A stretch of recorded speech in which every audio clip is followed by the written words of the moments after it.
Every year, I receive an unmarked envelope on Halloween.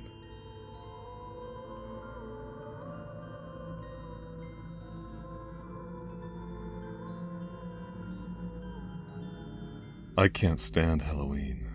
Whenever October rolls around, I get a sinking feeling in my stomach that doesn't go away until the month is over, and sometimes not until December. Most people I tell this to are quick to label me as a cranky, bona fide Halloween time Ebenezer Scrooge, telling me to just lighten up and enjoy the spooky season. That is, until I explain why.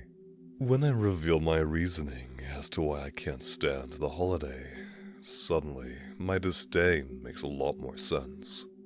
For the past 11 years, on the morning of October 31st, I have received a photograph of a dead body. Always by mail, always in the morning, and always on Halloween. It does not matter if I move, if I change my name, or even if the mail is intercepted. One way or another, I will receive this unwanted Halloween trick. I don't know why they are sent, I don't know who is sending them, and I don't know why I, of all people, am their target. The only thing I know is that I received them, and that I have to view them. This all started 11 years ago when I first moved out of my parents' house and into a new place with my best friend at the time, Astrid. We were both 19 and more than a little eager to get our first taste of adult life that only came with not living with our parents. Don't get me wrong, my folks are great, but I was ready to move on and begin the next chapter in my life. Astrid's reasoning was, comparatively, a bit more sour. She was just looking for any excuse to no longer share a roof with the drunk, gaslighting prick that was her father. When we first moved in, things were fine. The apartment was small, but not falling apart. The neighborhood was close to a discount grocery store, we both had stable enough employment, and the rent was actually fairly reasonable for two young college kids. It was far from perfect, but it was serviceable and affordable, and when you're just starting out, those are borderline luxuries. The worst thing that happened in those first few weeks was our sink suddenly began leaking, and even then we were able to get our elderly neighbor to fix it for us. The guy was so nice, he refused to let us pay him, and even when we tried leaving an envelope with some money in his mailbox, we just found it slipped right back under our door the morning after. All this to say that we were happy, we were content, and we were comfortable. The first picture arrived the same year we moved in. We had been living in our apartment for about 4 months now, enough time to acquaint ourselves with the neighbors, get a stable routine going, and get the place actually feeling like home. Astrid and I had divided the chores and responsibilities, and one of mine was checking the mail. Most days, that just meant bills, credit card offers, catalogs for stores, and maybe the odd collection of coupons for any number of fast food places. On that Halloween morning, however, while shuffling through the assortment of useless junk, I found a plain white envelope. I immediately knew that something was up with the letter, as there was no postmarkings anywhere on the envelope, not even a stamp. The only thing on it were 2 words, crudely written in plain black ink with what looked to be shaky handwriting. To Jennifer. Immediately curious, I set down the rest of the mail when I got back to the apartment and opened the envelope. Inside was a carefully folded digital photo of a woman, maybe my age, lying with her eyes closed on a bed with a green comforter in a near pitch-black room. The woman's frame was illuminated by the glow of what I can only assume was a camera flash, revealing dark black hair and a peaceful expression on her face. I didn't know she was dead at the time, so I was more confused than anything, turning the photo over a few times to see if I was missing anything. But no, there was no date, no inscription that might have labeled some specific event, nothing. From the looks of it, it was just an odd photo of what I thought was a sleeping woman that I didn't recognize. Okay. Weird. I said to myself. What's weird? Astrid's voice startled me, almost causing me to jump as I turned around to face her. My friend was still in pajama pants and a tank top, with her raven black hair tied up in a bun behind her head. This photo. Do you know the girl in this picture? I asked. Astrid raised an eyebrow as I held out the picture for her to take, which she did. She stared at the photo for a bit, turning it and squinting as she did. Eventually, she pursed her lips as she shook her head. Never seen it before. Why? She asked. Because this just came for me in the mail. I held up the empty envelope as I answered her, positioning it so she could see my name on the paper. She stared at it for a minute, then back at the photo in clear confusion. She's not a friend of yours? She asked. I shook my head. Can you just send it back? To where? I asked back, holding the envelope up again. There isn't even a return address on this thing. Where would I send it? Astrid just shrugged. After a few minutes of baffled back and forth, we ultimately decided that the letter was probably just some weird holiday prank, and agreed to put the matter behind us. In hindsight, I know that was a mistake, but that is 2020, as they say. The rest of the year passed without incident, and by Thanksgiving, while I hadn't forgotten the mystery photo, I had stopped worrying about it. Most of the next year was equally uneventful, aside for both of us trying desperately to avoid the angry, drunken phone calls of Astrid's father, demanding she come home. By Halloween the following year, I had almost completely disregarded the photo. I know that sounds kind of absurd, but I honestly thought it was just some kind of weird prank at the time. I mean, one odd photo on Halloween, a day second only to April Fools for pranks and tricks, does not a red flag make. No, that red flag would start to raise a year later when, after bringing in the mail and sitting down with Astrid, we discovered another plain blank envelope, save for my name. For a moment, neither of us said anything or even really reacted at all to the postage. I obviously can't speak for Astrid, but I was just too stunned in the moment to think, let alone speak. When I finally did think, it was only in the form of a single question. Another one of these things? Astrid asked as she picked up the envelope and twirled it in her fingers. As I snapped out of my daze and glanced up at her, I wondered if she was aware that she had just vocalized my own question. Yeah, looks like it. I replied. I had tried to sound dismissive, as if the second letter didn't bother me at all. As if its mere presence hadn't stunned my roommate and me into silence only a few moments ago. Thankfully, Astrid didn't seem to notice my effort, and casually tossed the envelope back on the table. And you still have no idea who might have sent it? She asked, as she leaned back and crossed her arms. I looked back at the envelope, trying my best to recognize the handwriting as I thought through any prankster friends or weird neighbors who could have left it. While we had discussed possible culprits for the mystery mail a few times over the past year, it was never to a very deep or dedicated extent. Probably because of that, we never actually came up with any solid guesses. After sitting for maybe a minute, I realized I still didn't. Not a one. I admitted, still more confused than I was scared. I picked up the envelope and carefully began to open it. You're actually going to open that thing? Astrid asked with half a chuckle. I only replied with a shrug as I pulled out what looked to be another folded piece of paper. I half expected to see another random sleeping person. What I saw instead made my heart drop. The second photo depicted a Hispanic-looking man as he lay on his belly atop what looked to be old carpet. The man's hands and arms were outstretched across the floor, his face turned to the side and noticeably pale. That's not to say his face was completely colorless, as there was a massive purple and pinkish bruise on the side of his face.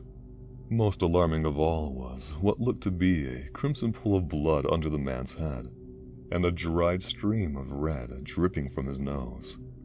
I'm not sure if I can accurately describe what I felt as fear. I was shocked, absolutely, and definitely a little disgusted.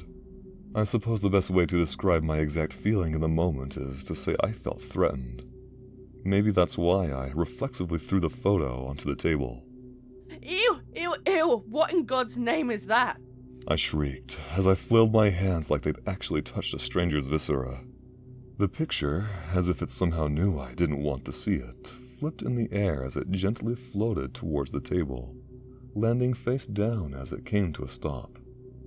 It was only after the photo was out of my hands that I started having any coherent thoughts, though even that was just panicked questions.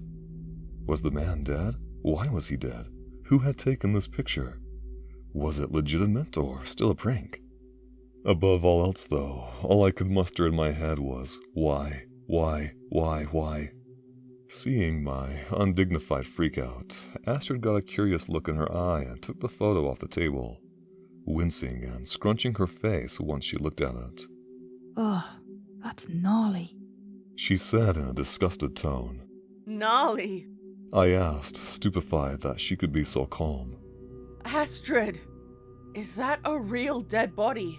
My friend, no doubt sensing my distress, looked up at me with a mix of sympathy and what I can only describe as a "did you really just ask that?" look. Jen, it's not a dead body. She'd sounded certain when she said it, almost admonishing. Like I was an idiot for even considering the idea. If I'd been in my right mind, I'm sure I would have been offended that she'd been so dismissive. In that moment, however, my mind was a mess. How do you know? How do you know? Panic rising, I pressed my hands to my head, suddenly feeling very light of breath and like I was going to pass out. Without even realizing it, I had begun to spiral. I pictured some shadow of a man bursting into our apartment, approaching me slowly and doing some unspeakable things to me. No, please no. What if there's like a serial killer running around and he's taking like these weird photos of his victims? What if I'm next? What if...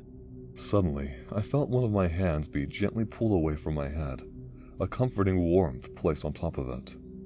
Girl, breathe. Just breathe and calm down. Astrid said, cutting me off. Her voice was still stern, but now had taken on an unmistakable, soothing tone. Placing my free hand over my beating chest, I tried to compose myself as I looked at my friend, my eyes clouding up as I had realized I'd begun crying. Astrid just smiled and sat with me patiently, holding my hand as I tried my best to relax, to tell myself I was okay. After a few minutes, I'd managed to mostly calm down, though I was still shaking a bit. Astrid, patient as ever, sat with me a little bit longer, rubbing the top of my hand in an effort to reassure me. Finally, she spoke softly to me. Jen, it's Halloween. People pull pranks on Halloween. You're okay. She turned out to be right. By the end of the day, not only had we not been targeted by a serial killer, but I had met a genuinely kind and cute guy at a party. With Astrid's help, pressuring, we even exchanged numbers, and I learned his name, Isaac. I was maybe a little bit more jumpy than normal, but that was easy enough to explain away to anyone unaware as the spooky season. All in all, it was a great day and a more than pleasant holiday experience. Still, as I tried to sleep that night, my mind would drift to the photo of the dead man. Yes, I was still convinced he was dead, and to the first photo I received. How were those two photos connected? Had she been dead too? She hadn't looked like it, but what other reason could there be that I'd received both? Why had I received them at all? Needless to say, I didn't get much sleep that night. Over the course of the next year, I tried digging into the photos as best I could. Unfortunately, I had almost nothing to work with, as Astrid had thrown out both of the photos by the time I had decided to look into things. All these years later, I still don't blame her. For all she and I knew, they were just mean-spirited pranks that weren't worth holding on to. Still, this lack of physical evidence made asking questions of the neighbors incredibly awkward. Before you judge them too harshly, though, I'd probably be a bit creeped out by some random woman asking about murder pictures too. Likewise, going to the police, at least, in my mind, felt like kind of a non-starter. Without the photos, all I had was my word, and nothing to actually show for it. As for message boards online, my most common response was advice for dealing with sexual harassment, which, while appreciated, wasn't really what I was looking for. To put it simply, I couldn't find anything, even when I enlisted the help of Isaac, who, bless his heart, believed me 100% about the whole thing. We couldn't find a single shred of something we could use to understand what was going on. I had wanted to ask Astrid for her help too, but she was dealing with her dad more and more that year, and the screaming matches honestly just sounded painful. The last thing I wanted when she was already so stressed was to add my garbage on top of her. By the beginning of October, I realized that I only really had one option left. Assuming this mystery mailer pulled the same prank as he had the years prior, I would have to wait for him to act again before I could have evidence. Then I could go to the police, explain what had just happened, and then, just maybe, I would have him. Just one more year. I convinced myself. When Halloween rolled around that year, I admit that I practically leapt from my bed and ran to get the mail. In my mind, I could picture a scraggly-looking man being hauled away in handcuffs, desperately pleading that it was just a joke. Likewise, I pictured a large and bulky man being forced to the ground as some police swarmed him, grunting as he fought uselessly against the officers restraining him. I'm not sure if this makes me a bad person or not, but I relished the idea of seeing this imagined creep getting overpowered like that, letting him feel scared for once. It maybe then also makes me a bad person then that I was almost shocked, then angry to see Astrid already at our table, mail spread out before her. I wanted to scream. What was she doing? I always grabbed the mail. That was my job. Why was she screwing things up now of all days? I realize, years later, that that wasn't fair. That Astrid couldn't possibly have known what I was planning. Still, in the moment, I had to compose myself, taking deep breaths as I slowed my pace and forced a smile. You know it's my job to get the mail, right? I playfully admonished as I walked up to the table and sat down. I was already out. Figured I'd grab it. She replied, tossing aside what looked to be another credit card offer.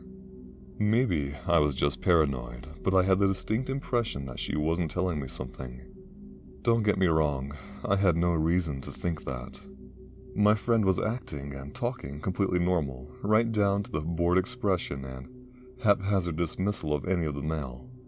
It was more like a sixth sense, like a natural pre-built alarm that was going off in my head.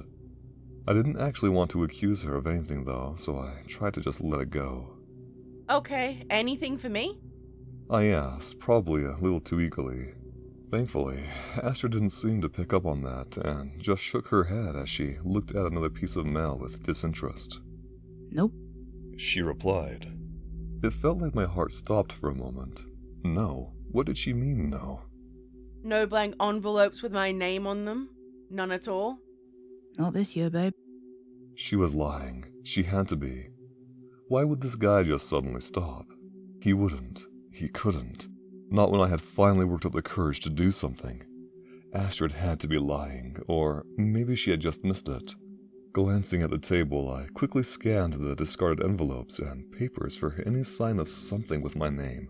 But nothing. I saw nothing. This didn't make any sense. How could there be nothing? Even when I took the envelopes and coupons or whatever else was in the pile and inspected them, I couldn't find anything. Nothing addressed to me in any odd way. No handwritten labels, just bills, useless junk and more bills. In my frantic grabbing, I failed to notice Astrid giving me a slightly amused look. You want to take apart the mailbox too? She asked with a chuckle. I didn't know what to say. I should have been relieved, ecstatic even that there was nothing there. It was over, I thought. Shouldn't I be happy? Why was I so disappointed?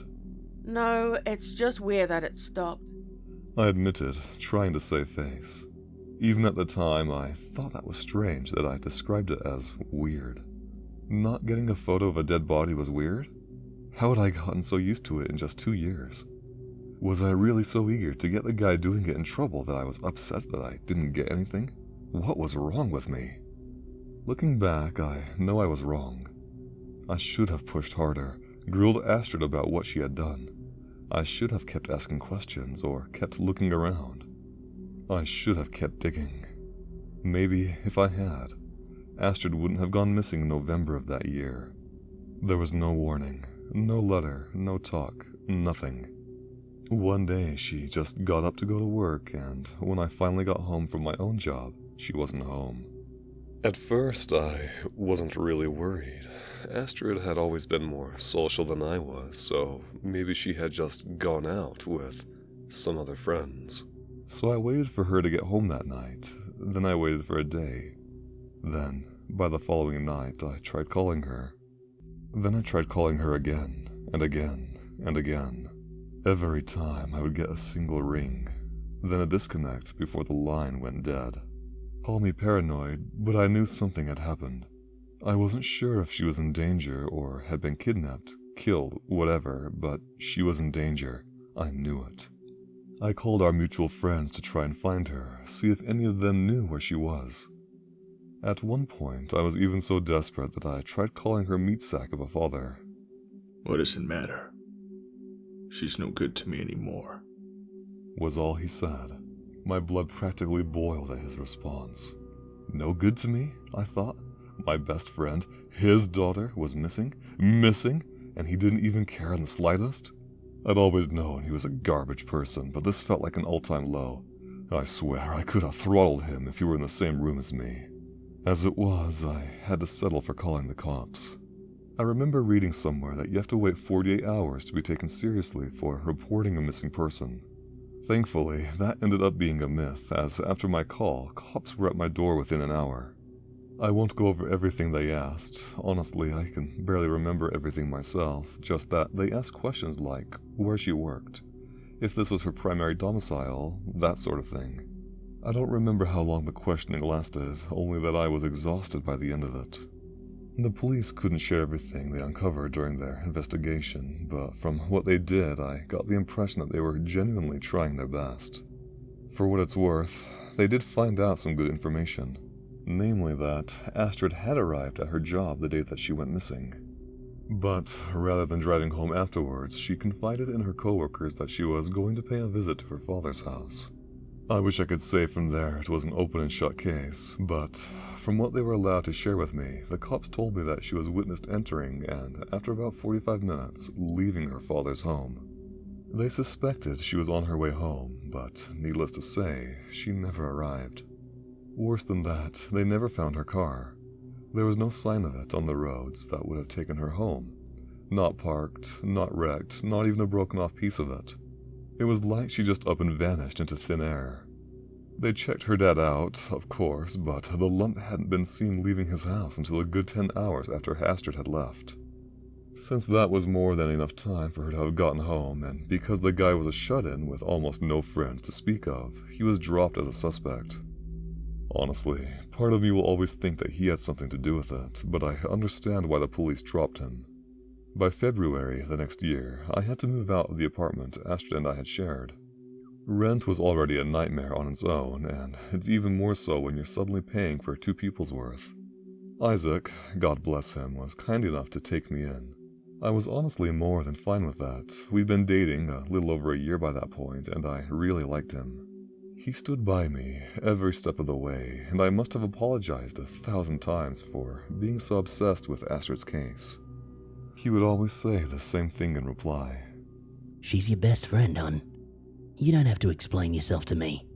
It was honestly no wonder why we were engaged before the end of the year. We were still living together. I mean, we still are, but that's beside the point. When next Halloween rolled around, Isaac had taken over the duties of grabbing the mail, so I was cozied up in the bedroom, watching some movie that I honestly can't remember the name of. All I remember is that it was some schlocky romance movie, and that I was somewhere in the 3rd act when I noticed Isaac stepping inside our room out of the corner of my vision. Hey, hon, do you remember those plain envelopes you told me about? He asked. My chest tightened as I remembered them, muting the TV and focusing intensely on my fiancée. Staring more closely, I realized there was a confused look on his face and that he was clutching something in his hand. My chest tightened even more when I realized what it was. A plain white envelope. Yes, I remember. Why? What did they say on them again? To Jennifer. Isaac looked up at the unopened postage and frowned. That's all? Nothing else? Why? I asked, sheepishly pointing to the letter. What does that one say? Isaac glanced back at me for a minute. I could tell he was considering whether or not to hand the envelope to me. Honestly, I wasn't even sure if I wanted it or if I wanted him to throw it away. But then I remembered my plan from the year before. I could still try that, right? Maybe then the police could find Astrid. The guy who did this? Sure, I had no idea if they were even connected, but it was a reasonable assumption, right? Couldn't I at least try? I could feel myself shaking as I sat up and extended an open hand to Isaac. Understandably, he seemed unsure at first. From his perspective, after all, these things were the result of some sick prankster going after his soon-to-be wife. In an effort to reassure him, I smiled the best I could and gently nodded my head. He still seemed antsy, but with a sigh, he relinquished the envelope to me and I inspected it. I saw immediately why he had to double-check with me. Right away I recognized the same shaky and sloppy handwriting in black ink, exactly as before, unlike the last two letters. However, this envelope said, She intervened. My stomach dropped and I felt the wind leave my gut, like I had been shocked. She? As in Astrid? Before I realized what I was doing, I feverishly opened the envelope and pulled out yet another folded piece of paper. When I unfolded it, I screamed. It was Astrid, hanging from a noose, her skin pale and eyes closed. I don't remember much of what happened next. I know Isaac was there, holding me as I sobbed and screamed.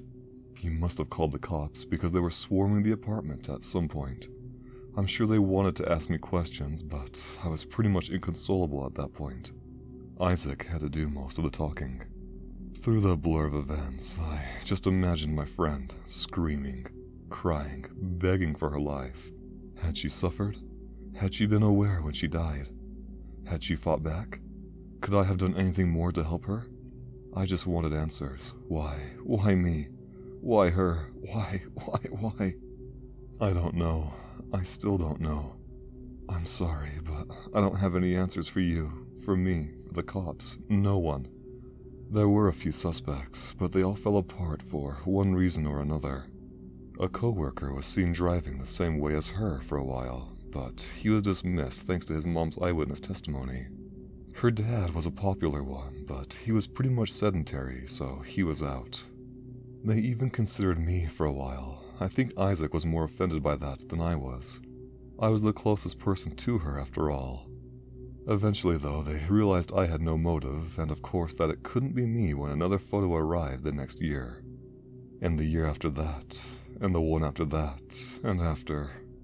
To today, Isaac and I are now married and have 2 beautiful children, but still no idea who killed my best friend. Despite moving into a nice 4-bedroom house, we still get the photos in the same plain envelopes. Isaac tried installing cameras by our mailbox, but they never picked up anything. No one ever shows up, and yet we still receive those stupid envelopes. Always blank, save for the same 2 words. To Jennifer.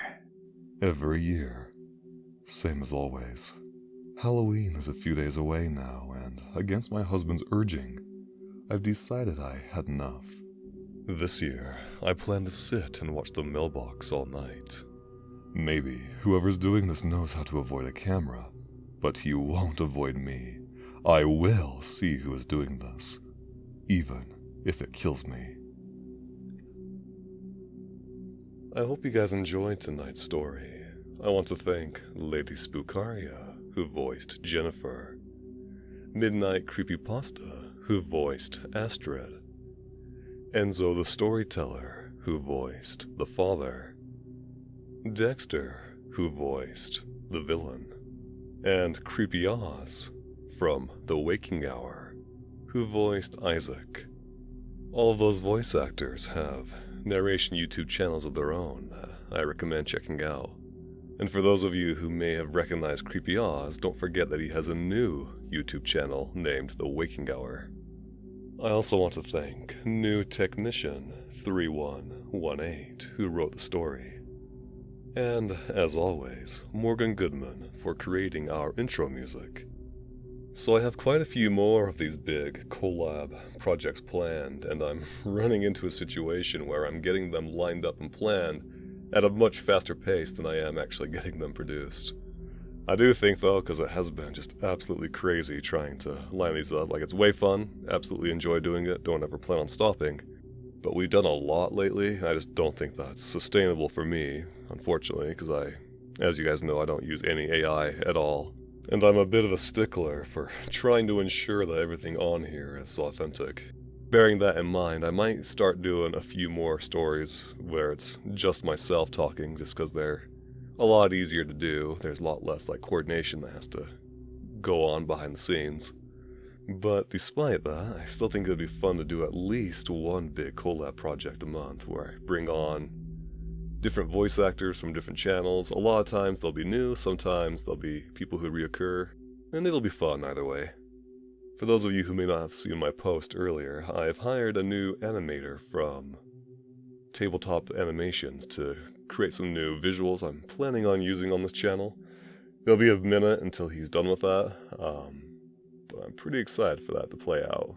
I feel like for the longest time, the visuals on this channel have really been the weak point, so hopefully we can get some improvements going on there.